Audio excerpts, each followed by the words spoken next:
जोतो को जोहार तो गाते को नित झारखंड रे विधानसभा रे तेसरा मानसून सत्र चला कना और तीन दो मेन क्याम अंतिम मानसून सत्र कना और तीन लेकान दिन रे मेन क्याम झारखंड रे मुख्यमंत्री हेमंत सोरेन झारखंड के बारे ते झारखंड रे विकास बारे ते झारखंड रे हॉस्टल बारे ते से आदिवासी मूलवासी हित लगे ची मेन कदा तीन तीसरा मानसून सत्र रे झारखंड मुक्ति मोर्चा झारखंड मुख्यमंत्री हेमंत सोरेन ची रोडदा भाषण नुया वीडियो मुचे भी नेल ताइपे तो पे बुझ नाम तबना आपेठे रिक्वेस्ट में वीडियो ना मुचे भी नेल तुन पे अडी इंपॉर्टेंट और महत्वपूर्ण कथा रोड आबो आदिवासी होड़ को लिगिते प्लीज आपे वीडियो मुचे भी नेल तुन पे।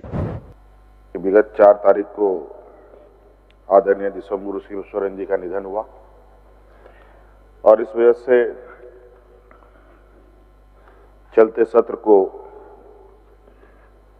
बंद करना भी पड़ा और ये फिर से उस अधूरे काम को हम लोग आज यहाँ संपन्न करने जा रहे हैं। निश्चित रूप से अध्यक्ष महोदय,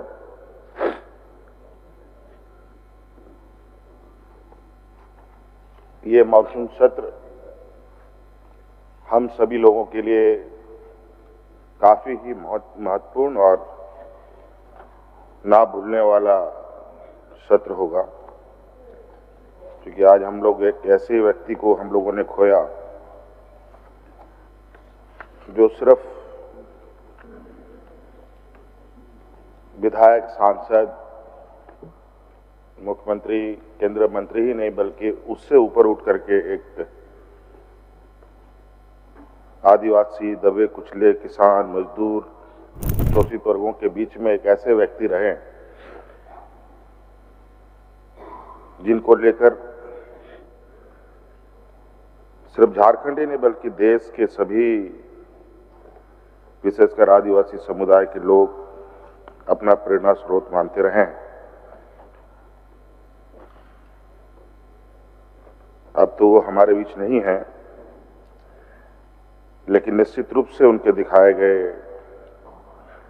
उनके द्वारा बताए गए मार्ग पर हम आगे बढ़ेंगे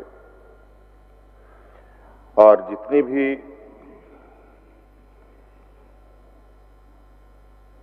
आदरणीय दिसंबर शिबू सोरेन जी के विषय में कहा जाए बहुत कम होगा। इस राज्य को अस्तित्व दिलाना और झारखंड आंदोलन को एक मुकाम तक पहुंचाना बहुत आसान काम नहीं था अध्यक्ष महोदय, और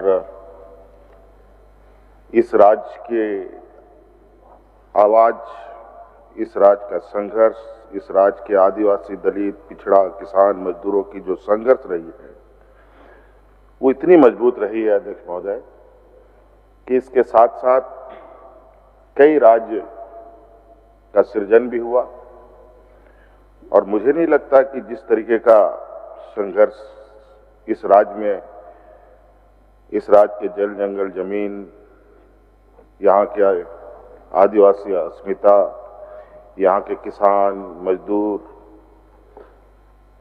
अपने अधिकार के लिए संघर्ष किया, ऐसा संघर्ष कहीं और देखने को मिला। इस भावुक क्षण में ऐसे जब आदरणीय गुरुजी का निधन हुआ, 10-12 दिनों तक श्रद्धांजलि देने देश के अलग अलग कोने से, देश के बाहर से भी लोग आए और मुझे याद है कि तेलंगाना के मुख्यमंत्री जी भी आए थे और उन्होंने भी ये बात कही थी कि जब झारखंड राज्य अलग हुआ तत्पश्चात तेलंगाना में भी राज्य अलग करने की आवाज बुलंद हुई और वहां पर भी राज्य अलग करने के विषय को लेकर आदरणीय गुरुजी ने वहां के लोगों का भी मार्गदर्शन किया और आज हम सब के सामने है कि तेलंगाना भी एक अलग राज्य बना। तो कहीं ना कहीं आदरणीय गुरुजी की जो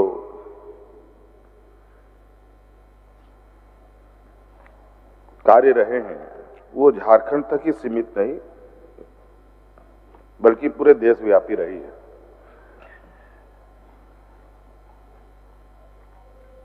और हम सब लोगों ने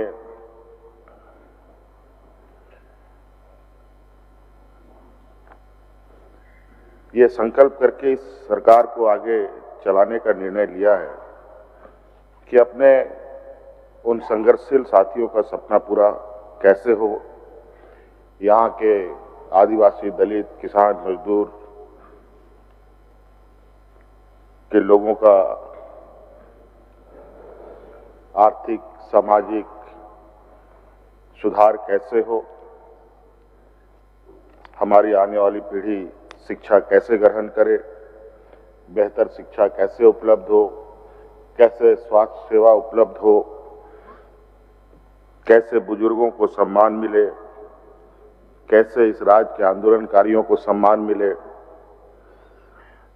तो कई ऐसी चीजें हैं जिस पर सरकार आज संकल्पित होकर कार्य कर रही है। अध्यक्ष महोदय,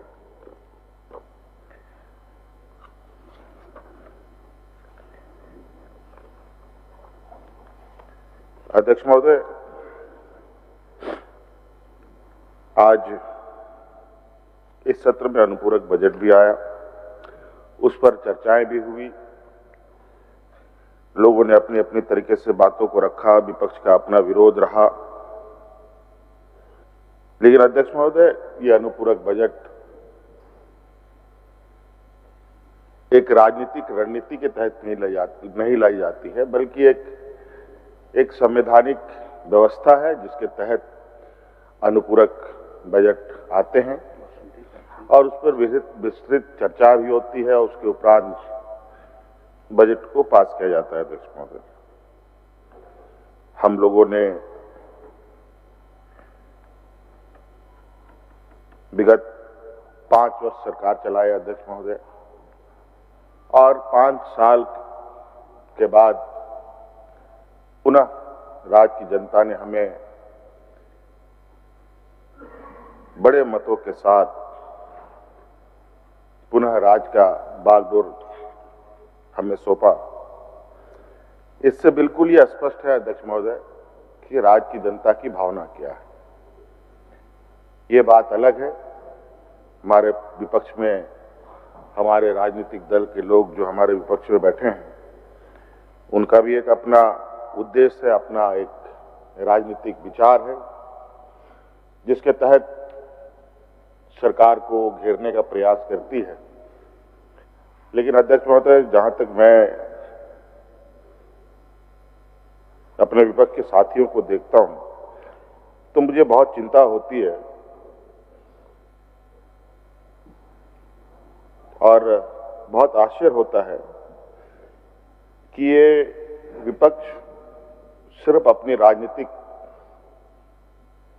हितों को साधने का ही उनका एक मात्र उद्देश्य रहा है और सरकार को बेवजह और मुद्दा विहीन विषयों को लेकर सड़कों पर होते हैं या विरोध करते हैं, चाहे वो सदन में हो, चाहे वो सड़क पर हो। कई जगहों पर तो सरकार के कार्य कैसे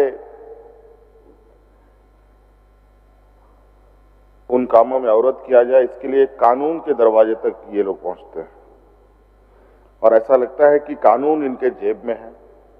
हाँ, ये बात तो सही है, कई संवैधानिक संस्थाएं तो इनके जेब में जरूर आ चुकी हैं। अब इनको लगता है कि कानून भी इनके जेब में समा जा चुका है। तो कई अलग अलग तरीके से ये सरकार को घेरने का प्रयास करती है। लेकिन अध्यक्ष महोदय, मैं आपको बिल्कुल सदन के माध्यम से यह कहना चाहूंगा कि सरकार अब पूरी मजबूती के साथ राज्य ने सत्ता में बैठाया है तो हम उसी ताकत के साथ भी आने वाले वक्त में काम करेंगे और इस राज्य के गरीब, दबे कुचले, आदिवासी, दलित, पिछड़ा, किसान, मजदूर के हितों में जो भी बेहतर काम होगा अध्यक्ष महोदय वो किया जाएगा। अध्यक्ष महोदय,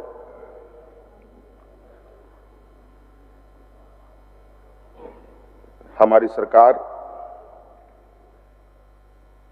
इस राज्य की जनता की सरकार है। हमने पहले भी कहा है, हमारी सरकार गांव से चलने वाली सरकार है। यहां के राज्य की जनता की भावना के अनुरूप सरकार योजनाएं बनाती हैं, उनके अनुरूप उनको धरातल में भी उतारती है। हमारे विपक्ष के लोग इस राज्य में विपक्ष में हैं, लेकिन इस देश में सबसे अधिक राज्यों में इनकी सरकारें हैं और इनके राज्यों की हालत देखें तो आप आश्चर्य करेंगे अध्यक्ष महोदय कि भारतीय जनता पार्टी शासित या उनके गठबंधन शासित राज्यों में वहां की स्थिति क्या है, वहां के आदिवासियों की स्थिति क्या है, वहां के दलितों की स्थिति क्या है, वहां के अल्पसंख्यकों की स्थिति क्या है, जो कमजोर वर्ग हैं उनकी स्थिति क्या है। आज ये लोग अपने को विश्व गुरु ये खुद को बनाना चाहते हैं या इस देश को बनाना चाहते हैं, ये समझ से परे है। मुझे तो नहीं लगता है ये देश विश्व गुरु की ओर जा रहा है, लेकिन इनके राजनेता, इनके सहयोगी, इनके व्यापारी मित्र जरूर विश्व गुरु की उपाधि लेने की तैयारी में है। आज सत्र में आदरणीय दिसोम गुरु शिबू सोरेन जी को देश के सर्वोच्च सम्मान प्रदान हो, इसके लिए अध्यक्ष महोदय सदन ने प्रस्ताव पारित किया। पद्मश्री का अध्यक्ष महोदय बड़ा विचित्र है, हमने तो पारित कर दिया, लेकिन ये क्या करेंगे आने वाला समय में, चूंकि ये केंद्र में इनकी सरकार है। भारत रत्न, भारत सरकार, भारत रत्न, भारत रत्न का अध्यक्ष महोदय माफ कीजिएगा, क्योंकि केंद्र में इनकी सरकार है। चूंकि ये बोलते जो है वो कभी नहीं करते और जो नहीं बोलते हैं वही काम ये करते हैं। अभी हाल फिलहाल में ही एक लद्दाख का एक विषय सामने आया है। वहां एक जाने माने एक विद्वान व्यक्ति हैं सोनम वांगचुक जी, उनको भी कई बार पद्मश्री से सुशोभित करने की मांग बड़ी जोर शोर से उठी और वो ऐसे मतलब टफ जगह पर काम कर रहे हैं या उनका रहना होता है जहां उसी क्षेत्र के ही लोग वास करते हैं। इधर सामान्य जीव क्षेत्र के लोग वहां पर बहुत ज्यादा दिनों तक टिक पाने की स्थिति पर नहीं होते हैं और पूरा दुनिया बल्कि उस व्यक्ति को आज जानता है, पहचानता है और जिस तरीके से वहां पर उन्होंने उस कठिन जगह पर पर्यावरण को बचाने के लिए, लद्दाख को बचाने के लिए, इस देश के सीमावर्ती क्षेत्र को सुरक्षित करने के लिए जिस तरीके से वो काम करते हैं, वो निश्चित ही काफी सराहनीय व्यक्ति हैं और सराहनीय कार्य भी कर रहे हैं। और वहां पर एक इंस्टीट्यूट चलता है अध्यक्ष महोदय, और ये उस इंस्टीट्यूट में जो भी रिसर्च होते हैं उस रिसर्च को भारत सरकार भी अंगीभूत करता है अध्यक्ष महोदय, उसका सम्मान करती है और उसको लागू भी करती है। और उस इंस्टीट्यूट का नाम है Himalaya institute of alternative learning, लगभग 150 केनाल, या केनाल को कितना साइज बोलते हैं ये आइडिया नहीं, वो पहाड़ के क्षेत्रों में बोला जाता है, हमको लगता है 150 एकड़ होगा जमीन, उतनी जमीन भारत सरकार ने उसको आवंटित किया। अभी कल परसों ही उसके यहाँ नोटिस लगा दिया गया है कि उस इंस्टीट्यूट को बंद कर दिया जाए, और ये आज नहीं कल किस दिन उस इंस्टीट्यूट में बुलडोजर चलेगा अध्यक्ष महोदय, ये कहना बड़ा ही आश्चर्य करने वाली बात नहीं होगी। और इतनी बड़ी संस्था और जिसका एक सम्मान है और इसको एक सम्मानित व्यक्ति द्वारा चलाया जा रहा है, बस इसीलिए उसको ढा देना है, क्योंकि आज के दिन में पर्यावरण को लेकर जो केंद्र सरकार की नजरिया है, वो नजरिया उस इंस्टीट्यूट को कभी गवारा नहीं हुआ, वहां के संस्थापक सोनम वांगचुक जी को कभी गवारा नहीं हुआ। इसके लिए लद्दाख से लेकर दिल्ली तक उन्होंने पैदल मार्च किया था अध्यक्ष महोदय, आपको याद होगा, सैकड़ों लोग उनके साथ,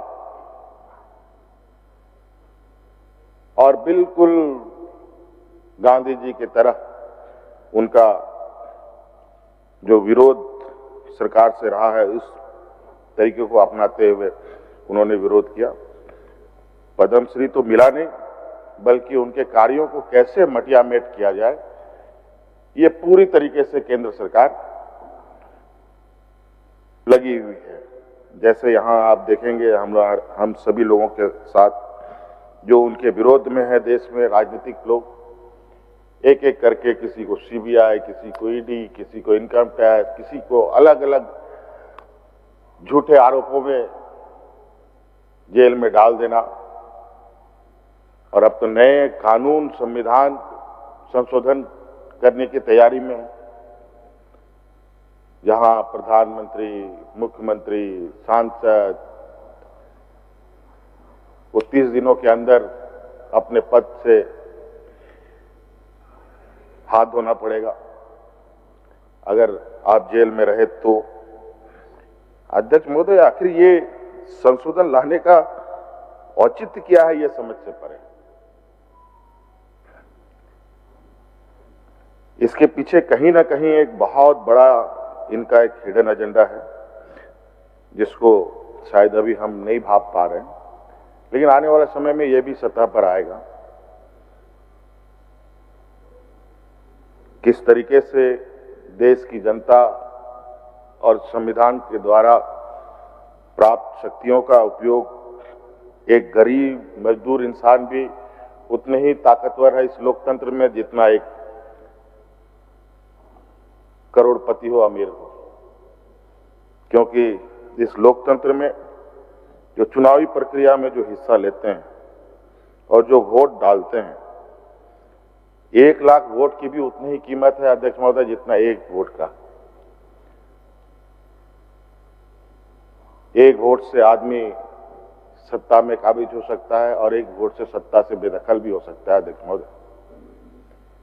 ये 30 दिन के अंदर सलाखों के अंदर डालने से आपकी स्वतः सदस्यता चली जाएगी, उससे ज्यादा ताकतवर वो एक वोट का अध्यक्ष महोदय, जिससे वो आदमी सत्ता में भी आ सकता है, सत्ता से बाहर भी जा सकता है अध्यक्ष महोदय।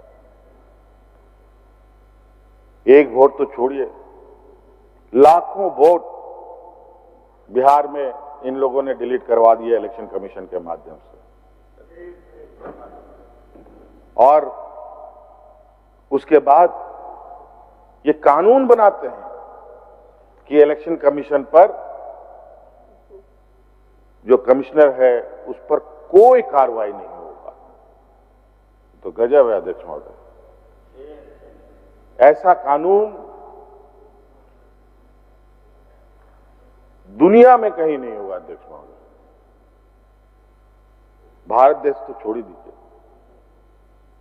कोई कार्रवाई नहीं। यहां तक कि अध्यक्ष महोदय, जज भी अगर कोई गलती करता है तो उस पर पार्लियामेंट में क्या बोलते हैं उसको लाया जाता है, महाभियोग लाया जाता है अध्यक्ष महोदय, लेकिन इलेक्शन कमिश्नर पर कोई कार्रवाई नहीं हो सकता। बड़ा विचित्र है अध्यक्ष महोदय। आज जिस तरीके से इनका जो सोच है अध्यक्ष महोदय, वो सोच इतना घृणित है। हर चीज सिर्फ ये लोग दिखावे के लिए अखबार में, मीडिया में, टीवी में, रेडियो में, इवेंट मैनेजमेंट के माध्यम से लोगों के सामने एक ऐसा पर्दा लगाने का और एक ऐसी चित्रों का निर्माण करते हैं जिससे लोग हमेशा दिग्भ्रमित रहे। और यहां तो इस देश का तो जनसंख्या की जो स्थिति है अध्यक्ष महोदय, वो ऐसी है कि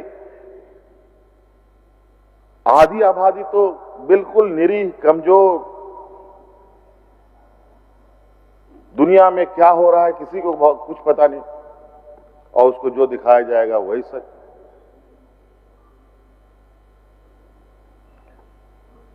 आज वही काम इनका चल रहा है अध्यक्ष महोदय।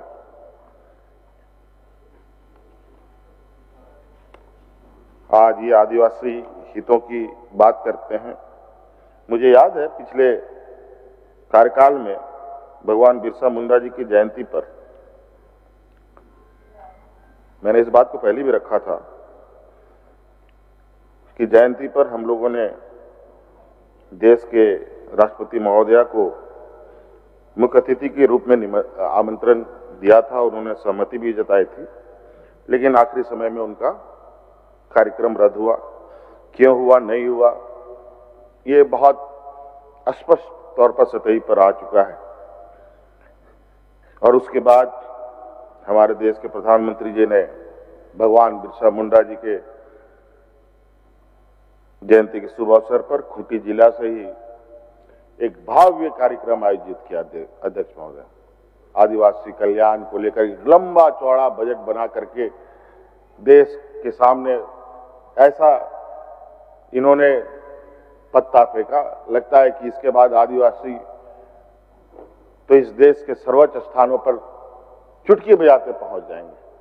आज पूछ लीजिए अध्यक्ष महोदय, पता कर लिया जाए कि उस दिन का ये घोषणा और उस दिन का कार्य योजना आज किस जगह पर है। आज फिर से ये तैयारी चल रही है, फिर से ये जुमलों का पिटारा खोलने की तैयारी में है, जहां फिर से आदिवासी, दलित, पिछड़ों को ठगने की तैयारी। कई झारखंड अध्यक्ष महोदय, इस राज्य को तो लोग वैसे सोने की चिड़िया कहते हैं, और सही में है भी अध्यक्ष महोदय। आज इस राज्य ने देश को क्या क्या नहीं दिया, क्या नहीं दिया अध्यक्ष महोदय, और इस राज्य को मिला क्या। मात्र हेमंत सोरेन सरकार की ओर से 2,500 रुपए 50% राज्य की महिलाओं को, और क्या मिला अध्यक्ष महोदय।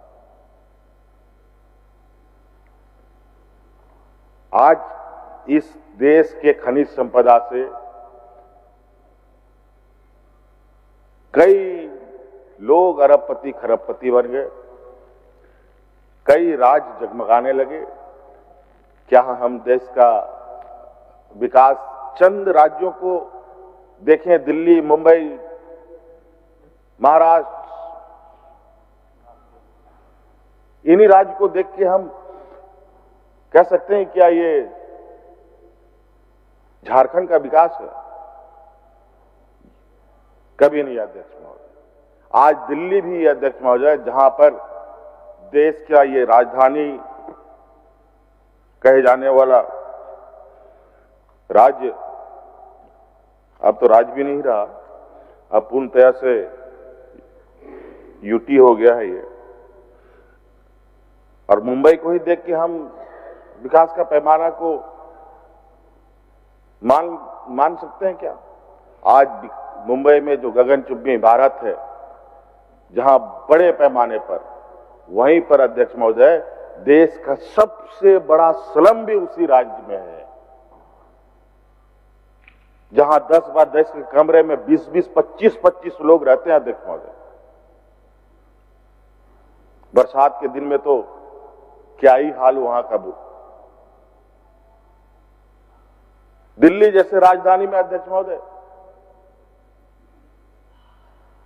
जाके देखिए, चंद उन राज्यों में भी चंद इलाकों को छोड़ करके बाकी इलाके झांक के देख लें,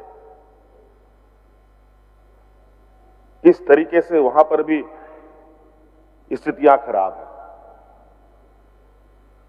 आज ये राज्य की स्थिति देश को पालन पोषण करते करते इस राज्य की स्थिति ये हो गई कि आज ये राज्य के धरती के अंदर बड़े पैमाने में झारखंड के धरती के अंदर आग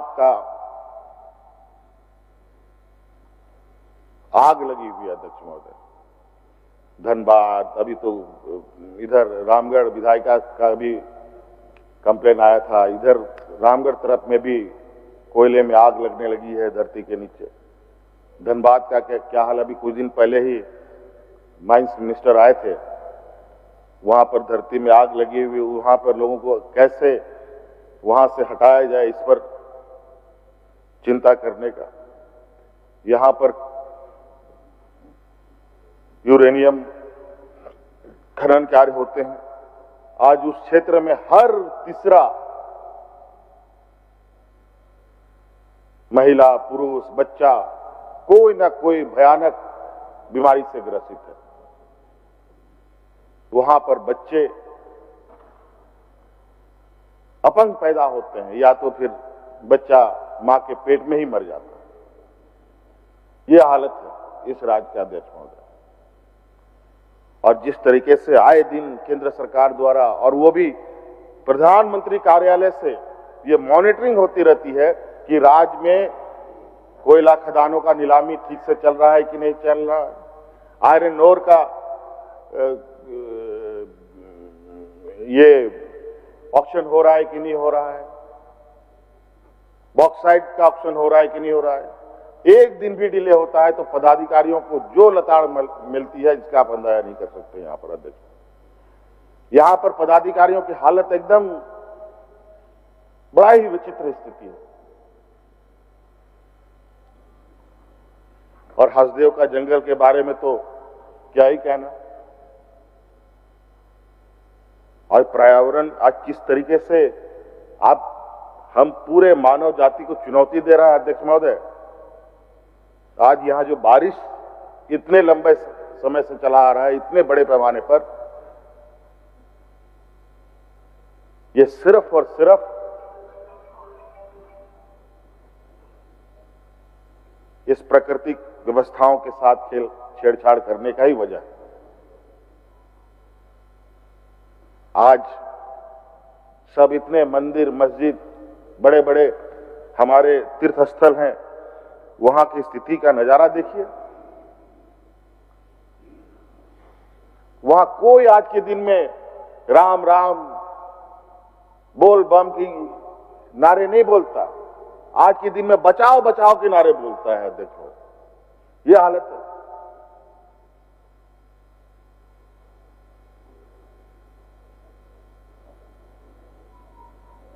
अध्यक्ष महोदय, अब हम तो इस विषय पर भी चिंतन करेंगे अध्यक्ष महोदय। जिस तरीके से खनन पट्टे आवंटित हो रहे हैं और जिसको लेकर सभी खनन कंपनियों को कंपनसेटरी फॉरेस्ट के लिए जमीन उपलब्ध करानी पड़ती है,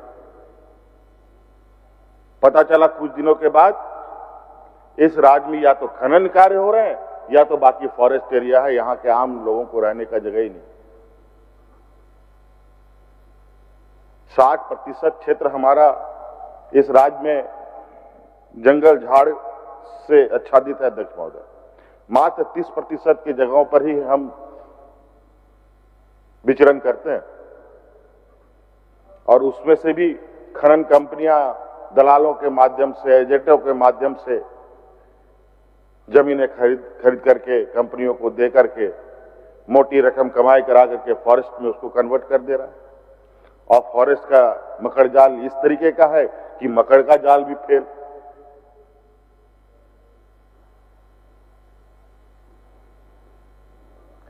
तो कई ऐसी चीजें हैं अध्यक्ष महोदय। आज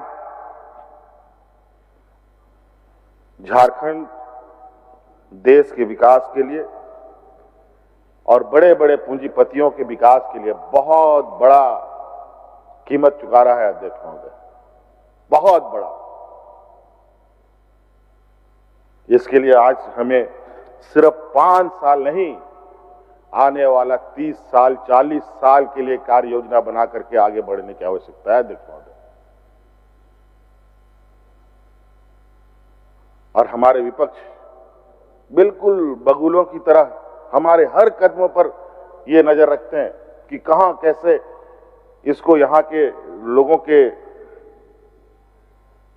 जो हम लोगों की इस सरकार का जो विश्वास है, उस विश्वास को कैसे आम जनों के हाथ से छीन ले, इसको लेकर आए दिन कुछ ना कुछ षड्यंत्र करते रहते हैं। अभी बहुत सारी चीजें आप देखे होंगे घटना में, कुछ कुछ चीजें आज देख लीजिए अध्यक्ष महोदय। राज्य में, शहर में जिस तरीके से योजनाएं गति ले रही हैं, आज फ्लाईओवर को लेकर किस तरीके से राजनीतिक दुकानें खोली गई, और आज देख लीजिए इस बारिश में उन फ्लाईओवरों ने कितना इस रांची शहर के लोगों को राहत पहुंचाई अध्यक्ष महोदय। और आज अभी हम लोग विचारों में ही हैं, और आज एक रिम्स 2 के नाम पर राजनीतिक रोटियां सेकी जा रही है। और इतना गंदा राजनीति अध्यक्ष महोदय, आप अंदाजा नहीं लगा सकते। इन लोगों ने बैठकों में इतने बुरी षड्यंत्र इन लोगों ने रच रखी है। इनको लगे कि विकास कार्य एक कोने पर और राज्य की जनता का जितना भरपूर उपयोग करके इनको सरकार के खिलाफ खड़ा करो, इसके लिए बड़े पैमाने पर इनका लोगों के बीच में फंडिंग भी ये कर रहे हैं, और फंडिंग करा करके लोगों को विरोध में खड़ा करना। बहुत सारी बातें अध्यक्ष महोदय, मुझे तो लगता है कि मैं इनको क्या बोलूं। आज ये लोग कई जगहों पर चुनाव राज्यों में इन लोगों ने संपन्न किया, कितने झूठ बोले इन लोगों ने अध्यक्ष महोदय। आज इन लोगों ने एक भी वादा पूरा किया हो जो बताएं। मैया सम्मान योजना को लेकर के तो ये लगभग सभी राज्य जीत लिए, जितने उसके बाद चुनाव हुए। लेकिन देखिए आज कहां किनको मिला। और आज सीमित संसाधन में भी आज इस राज्य की गरीब महिलाओं को हम लोग हर महीने आर्थिक सहायता उपलब्ध करा रहे हैं अध्यक्ष महोदय। इनका स्थिति तो देखें तो ऐसे ठगों की ये जमात है, और पैसे को लेकर ये लोग सिर्फ एक संवैधानिक संस्था इन्होंने अपने जेब में रख लिया, और पैसे का नोट का मशीन, छापने का मशीन तो इन लोगों ने अपने घर पे लगा लिया अध्यक्ष महोदय। इसी के बदौलत देश में आज तक ये लोग अपना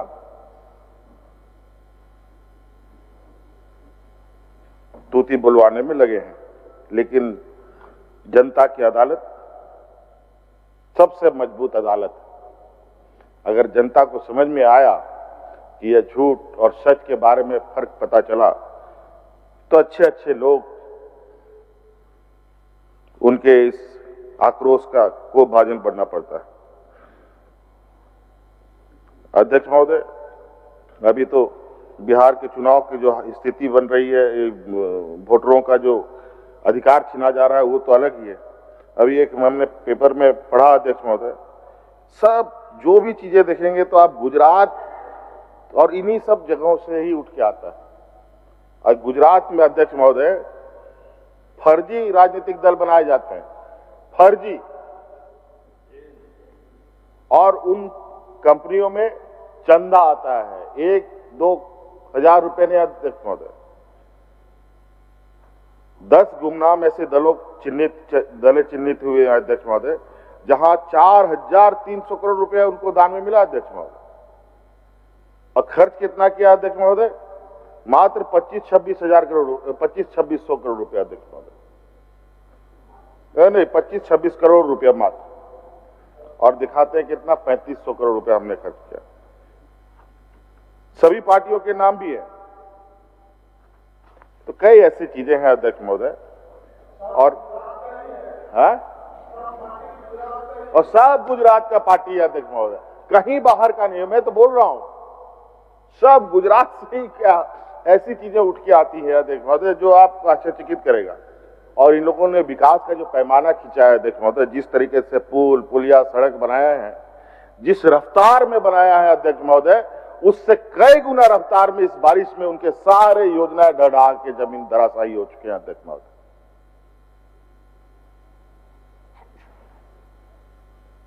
सारे के सारे योजनाएं,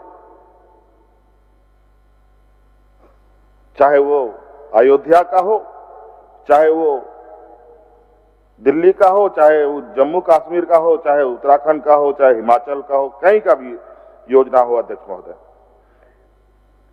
तो अध्यक्ष महोदय कई सारे विषय हैं जिसको अगर हम अभी कहना शुरू करें तो बहुत वक्त लगेगा, लेकिन हम अपनी बातों को संक्षिप्त करना चाहेंगे अध्यक्ष महोदय। अध्यक्ष महोदय, ये राज्य कई झंझावतों से जूझते हुए आज इस मकाम पर खड़ा है अध्यक्ष महोदय, जहां आज इस राज्य के कार्य योजनाओं को एक मॉडल रूप में देखा जा रहा है अध्यक्ष महोदय।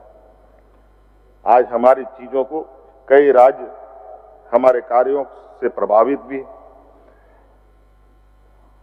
लेकिन आज ये वक्त है अध्यक्ष महोदय जहां एक सकारात्मक राजनीति करने की आवश्यकता है, जहां यहाँ के आदिवासी, दलित, पिछड़ों, अल्पसंख्यकों के हितों पर विशेष जोर ध्यान करते हुए कार्य करने की आवश्यकता है अध्यक्ष महोदय।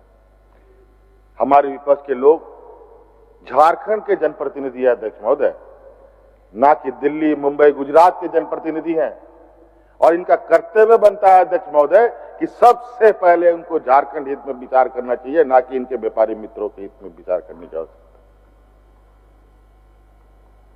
इसलिए अध्यक्ष महोदय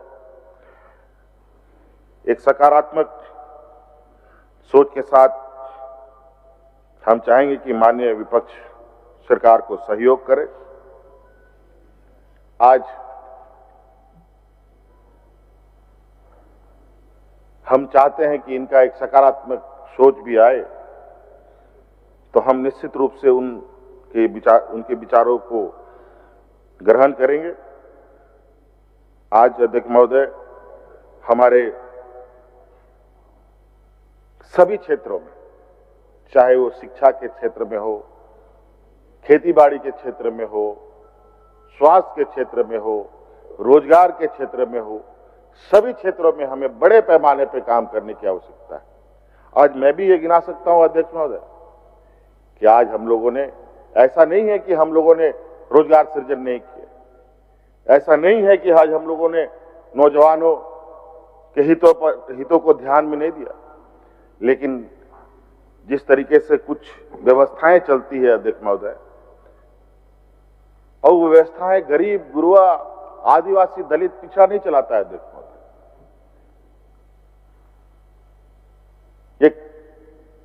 एक सरगना, एक गिरोह के रूप में कुछ कार्य चलते हैं पूरे देश के पैमाने में, जहां अलग अलग जगहों पर अलग अलग क्षेत्रों पर अलग अलग कार्यों पर व्यवधान डालने का प्रयास होता है अध्यक्ष महोदय। इसलिए हमारे राज्य में भी कुछ ऐसे लोग हैं जहां हमारे कार्यों को संपन्न होने से पहले ही उसमें कहते हैं कि खाना बना बहुत बढ़िया, लेकिन उसमें 2 बूंद किरासन तेल छिड़क दीजिए तो खाना सब खराब। ये यही काम करने में ज्यादा समय व्यतीत करते हैं।